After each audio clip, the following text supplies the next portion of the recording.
L'eau et l'agriculture sont deux enjeux étroitement liés. Sans eau douce, tout le monde sait que ni l'agriculture ni l'élevage ne seraient possibles. Mais cette eau, comme l'a rappelé Jérémy Godet, doit être de qualité, ce qui passe par la nécessaire diminution des polluants et notamment des intrants agricoles.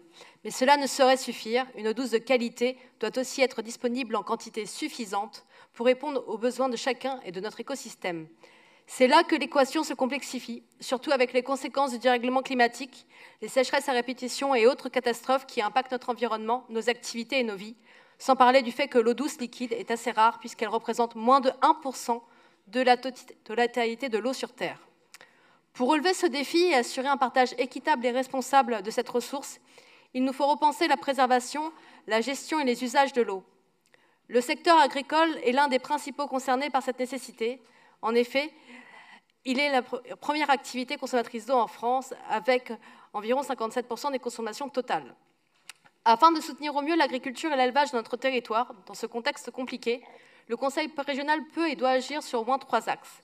Favoriser des cultures et des pratiques plus économes en eau, assurer la préservation de la ressource, garantir un juste partage de celle-ci.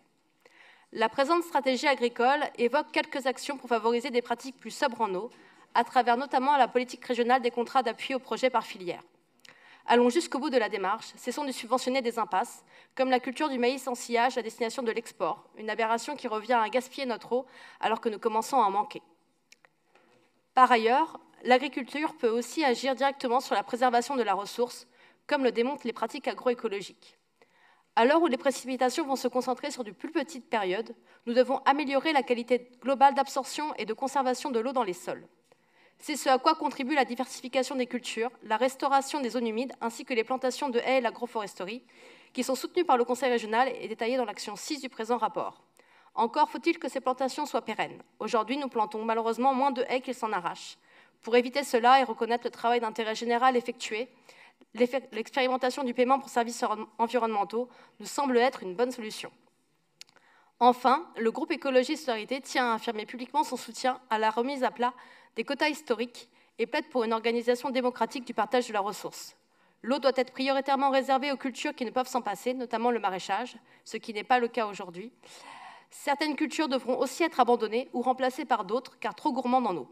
Notre groupe tenait aussi à saluer le refus du Conseil régional de subventionner les méga-bassines et sera attentif à ce qu'il n'y ait pas d'autres formes d'accaparement de la ressource par quelques personnes au détriment des autres. La raison en est simple, cela n'a pas de sens de financer des réserves qui, non seulement puiseraient dans les cours d'eau, dans les nappes phréatiques, mais qui viendraient également perturber l'équilibre des milieux et du cycle de l'eau, et qui favoriseraient la privatisation de la ressource.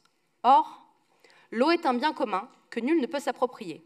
Il est du devoir de chaque personne et de chaque activité de contribuer à sa préservation, à sa bonne gestion et à son renouvellement à hauteur de ses moyens, afin de garantir à chaque être vivant un accès équitable à l'eau qui puisse satisfaire ses besoins primaires. Je vous remercie.